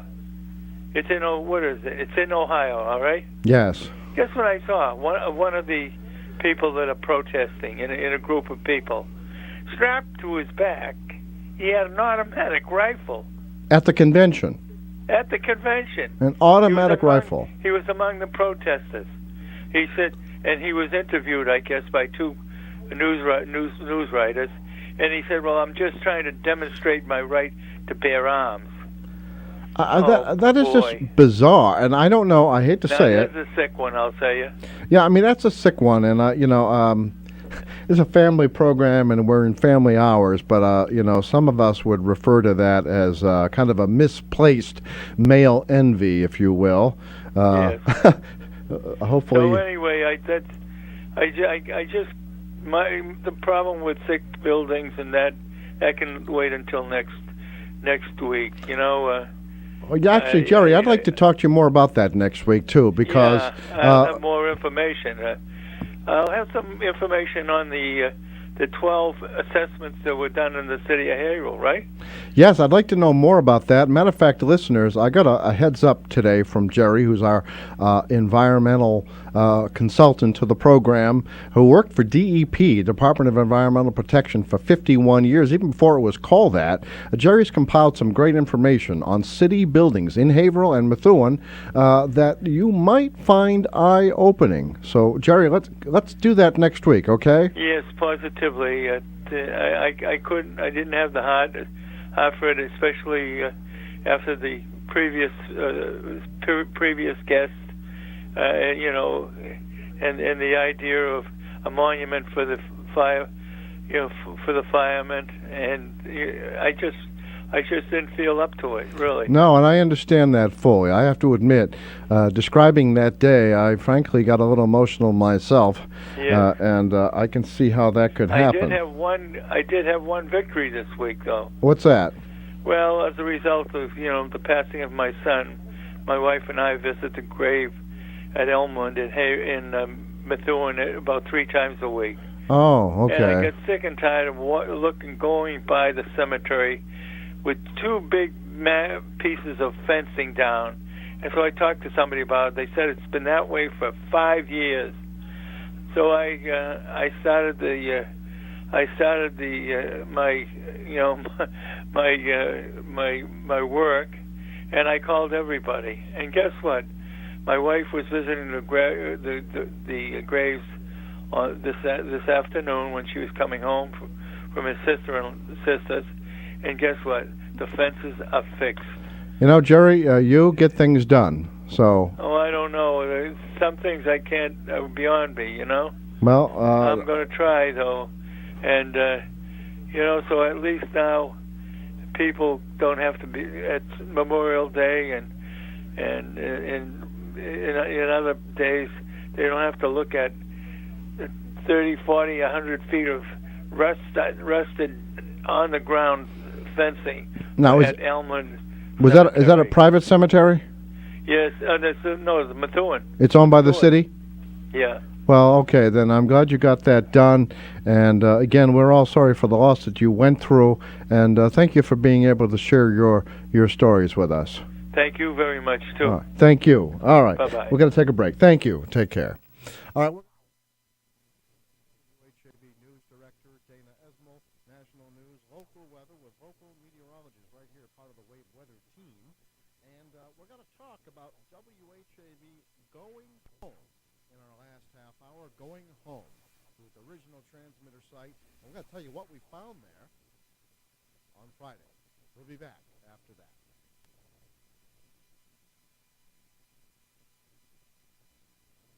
BLP Haverhill. WHAV is a nonprofit community service of Public Media of New England, Incorporated.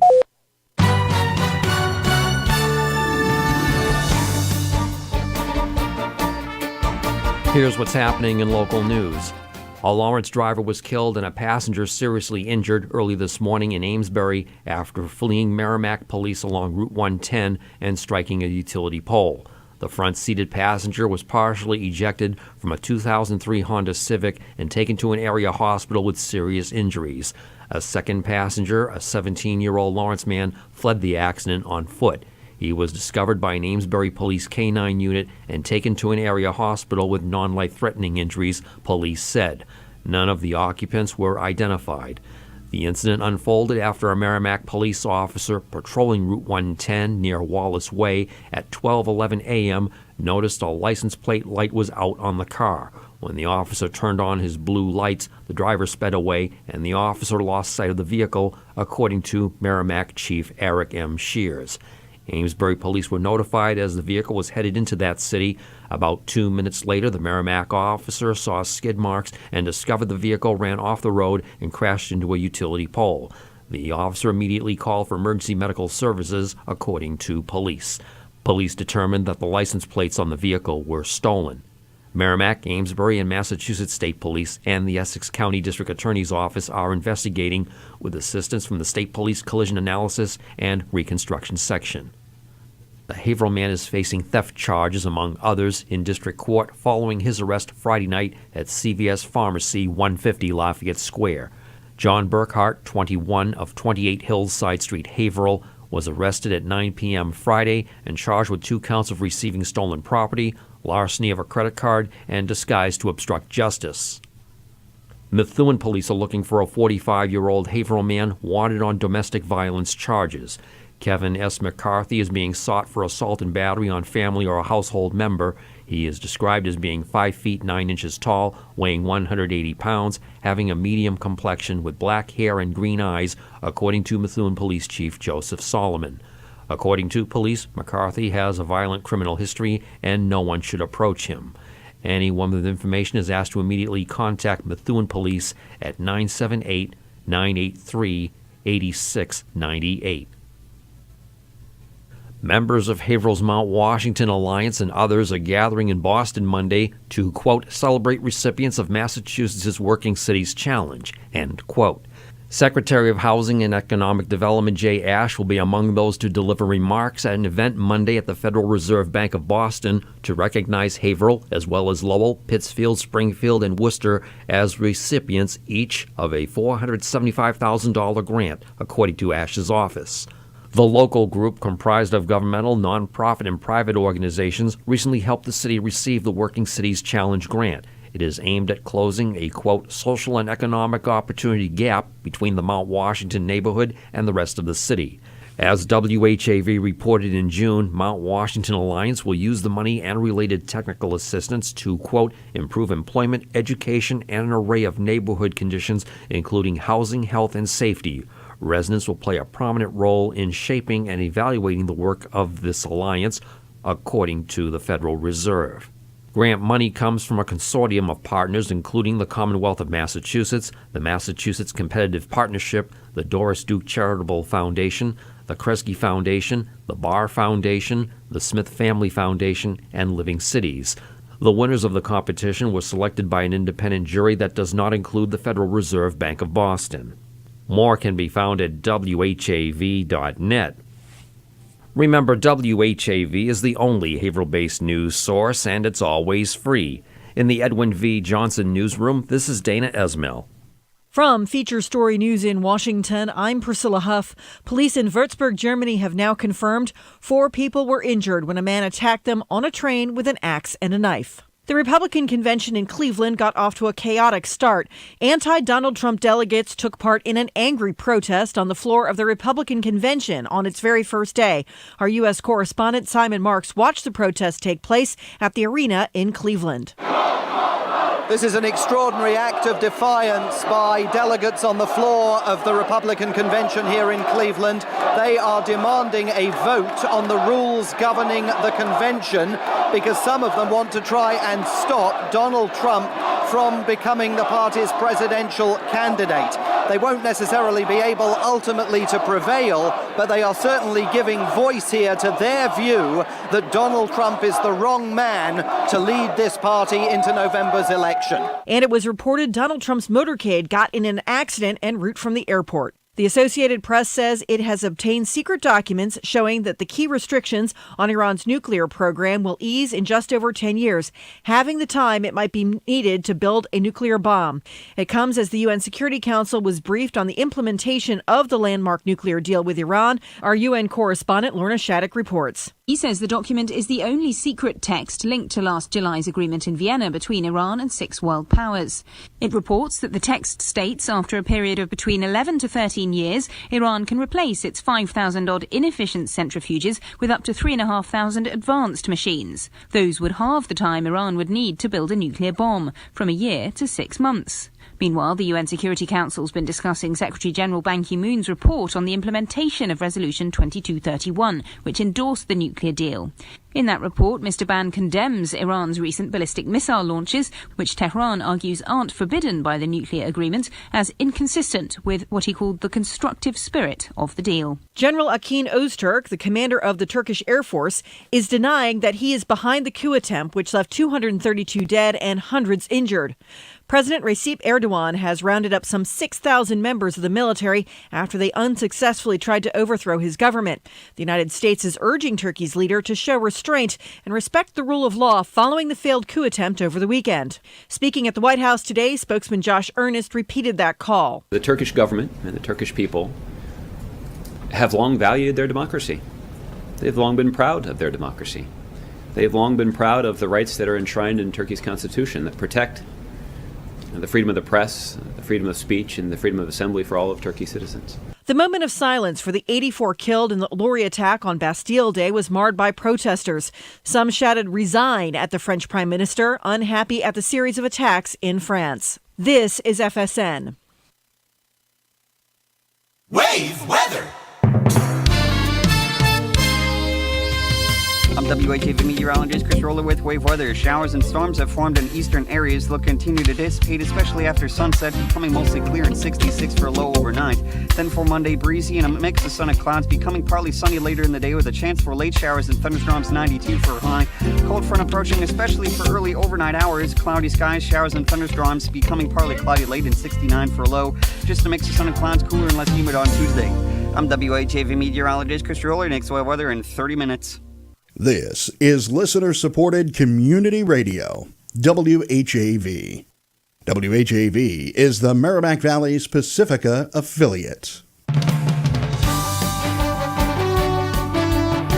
This is listener-supported community radio, WHAV LP Haverhill, the Merrimack Valley's Pacifica affiliate. WHAV Merrimack Valley Open Mic.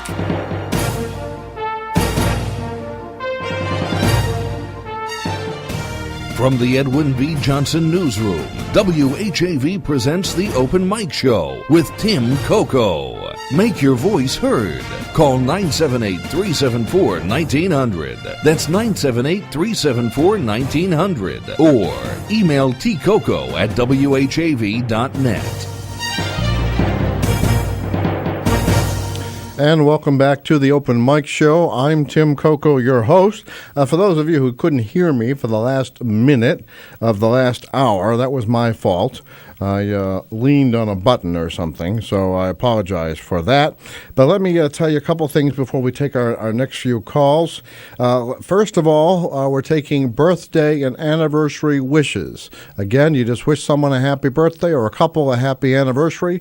Their name will be entered into the contest for a free 7-inch cake, choice of vanilla or chocolate, from Albidi, second-generation Italian bakery, 140 South Main Street in Bradford.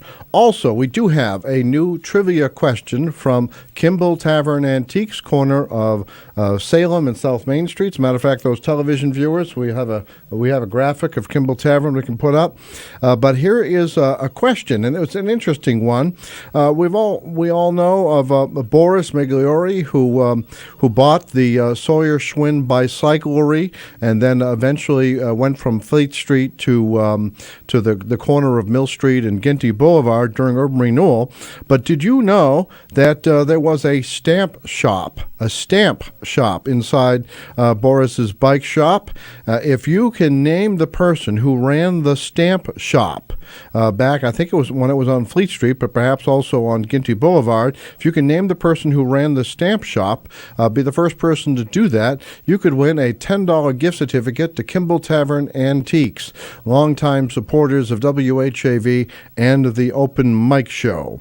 Also, if you would like, and this is the perfect time of year to do it, if you'd like a free pass to go to Whittier Birthplace in Haverhill, right off Route 110 going toward Merrimack, and if you act before midnight tomorrow, and includes free pass to the Whittier Home Museum in Amesbury, all you have to do is answer this trivia question, and that is, this is our What Do You Know contest. What do you know? That's my cue to Chris for television. It's like, what do you know question. When did John Greenleaf Whittier first attend Haverhill Academy? And what group uses that building today? Two-part question. When did John Greenleaf Whittier attend Haverhill Academy? And what group uses that building today? Be the first to answer that question and win a free pass to not only the Whittier birthplace in Haverhill, but the Whittier Home Museum in Amesbury. Okay, and let's see. The prizes, that's it for prizes. So we have birthday cakes and anniversary cakes. We have free passes to museums, and you could win a $10 gift certificate to Kimball Tavern Antiques. All right, let's go to the phones again. You are on the Open Mic Show. See, that sounds good to me, all of that. Oh, good. And Marcel, I presume, the judges have ruled you a winner of the last question posed by Kimball Tavern Antiques, and so you'll be getting something in the mail very soon. Oh, well, that's good. I called in, first of all, I have a birthday.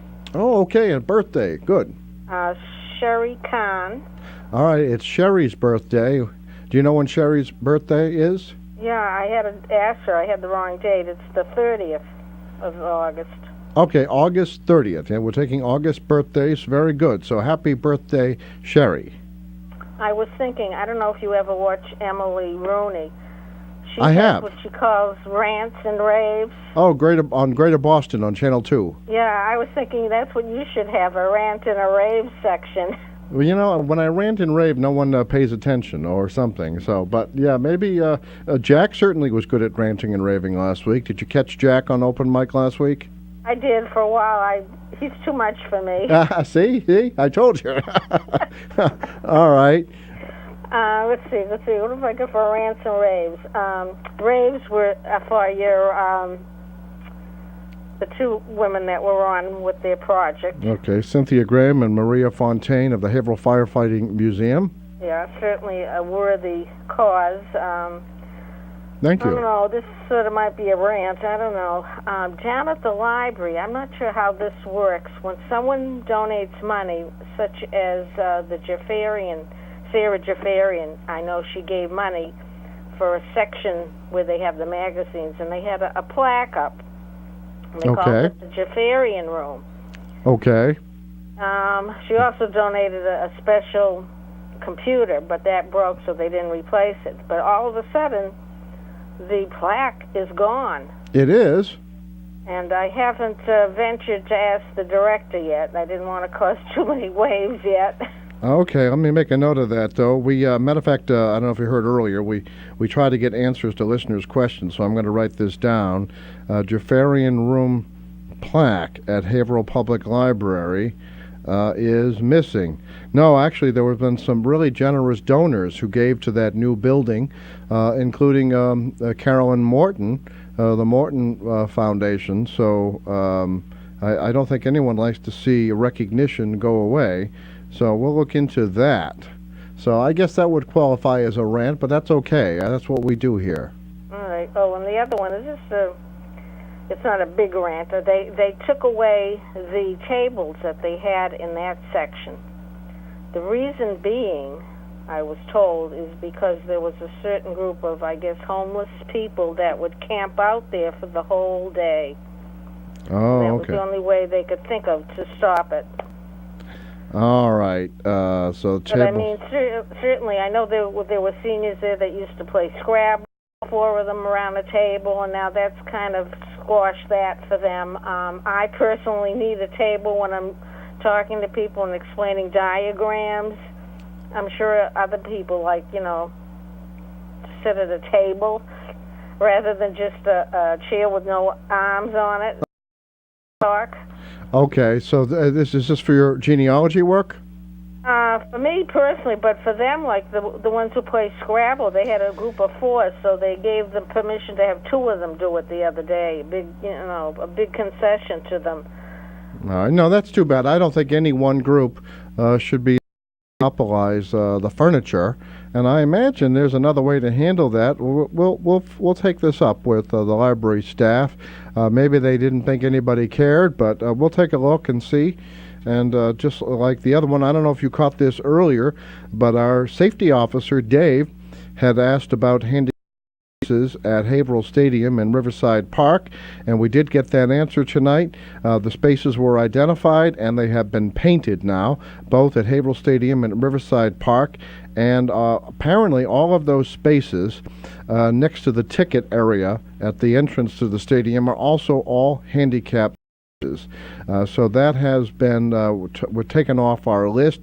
Both Mayor Fiorentini was on this program and City Councilor Joe Bevilacqua. They obviously heard, they got the word, and then we got the word tonight from Vin Willett, Human Services Director for the city, that is now off our list. That's been taken care of. Now, we also had this question from Safety Officer Dave about perhaps putting up a some kind of signage to watch out for the ducks at Plug Pond, a kind of a duck crossing sign. You see those deer crossing signs, and I think Vin's going to look into that. But I didn't know this, and maybe you didn't know it, Marcel, but those ducks are actually privately owned. I didn't know there were ducks up there. Yeah, apparently the ducks are owned by someone, and of course the ducks decide, hey, let's swim over there where people might give us eat. So maybe we need a kind of a warning sign to the ducks. But anyway, Well, that's a good thing to take a picture of. I think a good photograph shot. Yeah, maybe we'll do that. Chris, you want to take a photo? Okay. But anyway, so we try to get the answers to listeners' questions. So see what we can find out about the Jafarian room plaque. Maybe they're moving the room. We'll find out the answer to that. How's that? That's good. We'd love to hear it. All right. The other thing I felt terrible. I saw on the news. Haverhill made the news because of the storm we had. I don't know if anyone saw it. I mean, this afternoon? The trees up at the country club were uprooted. Yeah, that was a pretty sudden, came up this afternoon. We have a metal roof, and sometimes the rain can be a little noisy, even with all the soundproofing we have. So that was over and done with, but I didn't know it made the Boston news. They played it several times, and they showed the huge trees up in Plaster along the road there. I'm lucky I was between two places where the storm was driving. I missed both. So I'm pleased about that. All right. And you say trees were uprooted at Haverhill Country Club? Yeah. They'll probably show it again at night when they repeat it. All right. I'm sure our news director is on it already. Maybe he's out right now. So we'll follow up on that, too. Well, Marcel, very helpful. And again, you're a winner of the earlier Kimball Tavern Antiques question. You know, you stumped us because you had more relevant answers than we even knew about. I thought so. But that sometimes happens on our contest now, doesn't it? I guess so. I think we found more bowling alleys during the bowling alley fiasco last year, too, but that was a fun one. It was. It's always nice to have more information than less, so thank you very much, and thank you for contributing to the Albidee's Second Generation Italian Bakery Birthday Cake Contest. Well, have a good evening. You too. Thank you very much, Marcel. Bye. Thank you. Take care. Right, is that's on your side, right? Do I have another call too? Oh, there's something lit up here. All right.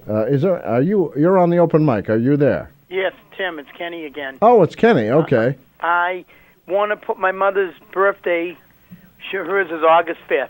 Get that one, Chris? No, August 5th, my mom. Yep. All right, what's your mother's name? Alice Ianalfo.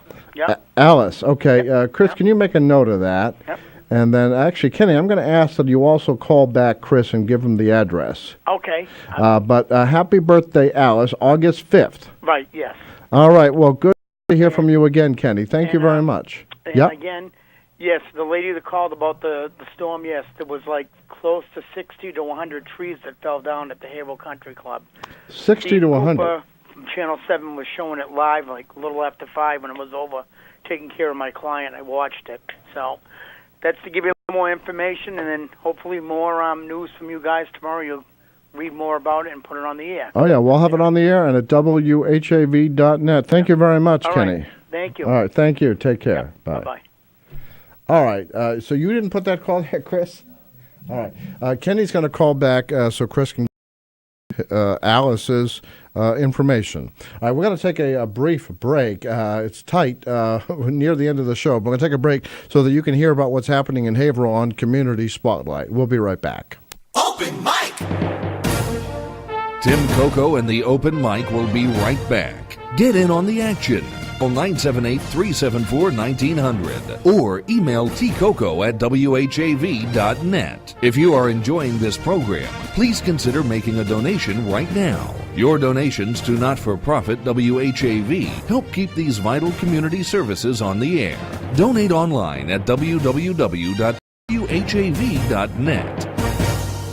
Those Boston stations don't always understand weather in the Merrimack Valley. Stay informed with WAVE weather every 30 minutes, 24 hours a day on Soft Gold WHAV. Catch the wave.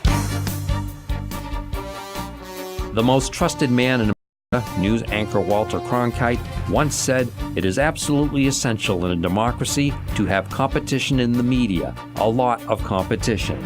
That sentiment is one of the driving forces behind WHAV's expanded local news effort. This is News Director Dana Esmel inviting you to listen to my hourly weekday right here on WHAV. You'll also find the area's most comprehensive local news reporting at WHAV.net on your computer or smartphone. Remember, WHAV is the only Haverhill-based news source, and it's always free. And that's the way it is. City Spotlight. Cycle for Shelter. The 28th annual Cycle for Shelter to benefit Emmaus rides from the Haverhill campus of Northern Essex Community College on Sunday, July 24th at 11 a.m. Cyclists can ride a 40, 62, or 100-mile route through Haverhill to the New Hampshire seacoast through the North Shore of Massachusetts. Proceeds benefit Emmaus, a nonprofit housing and human services organization in Haverhill. Call 978-241-3425 or email cycle@emmausinc.com for information. Someone you know is on WHAV. To submit or read your own nonprofit announcements, click on the Contact tab at WHAV.net or email news@WHAV.net. In the Edwin V. Johnson Newsroom, this is Diane Carr. WHAV Open Mic.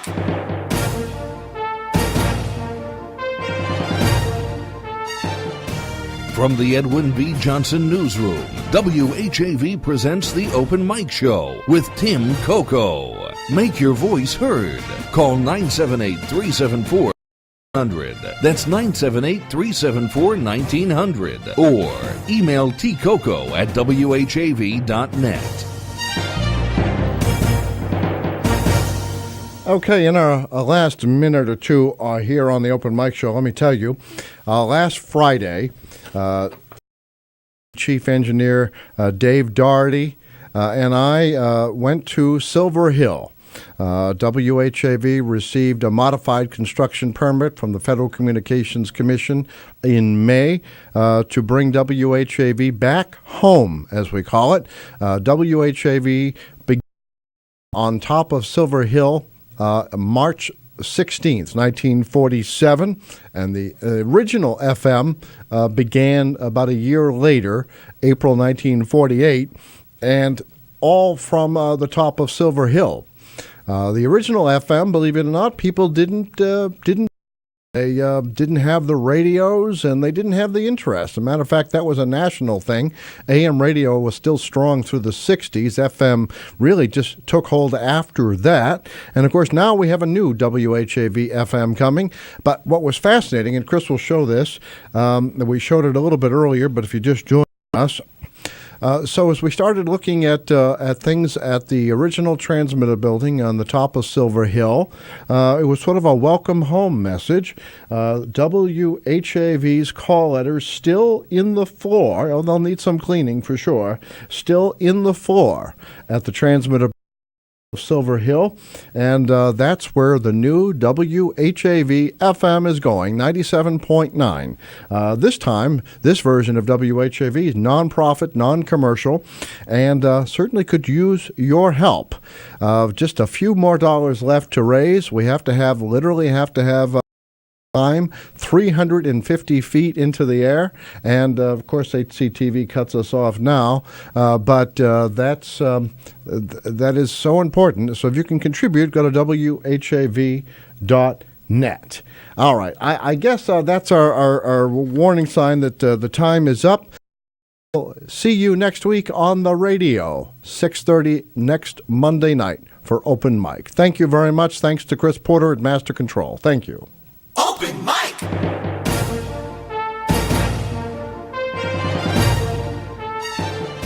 Join Tim Coco live on the Open Mic Monday night at 6:30. The opinions expressed on the Open Mic Show are not necessarily those of WHAV, its underwriters, or affiliated stations. The Open Mic Show came to you from the Edwin V. Johnson Newsroom.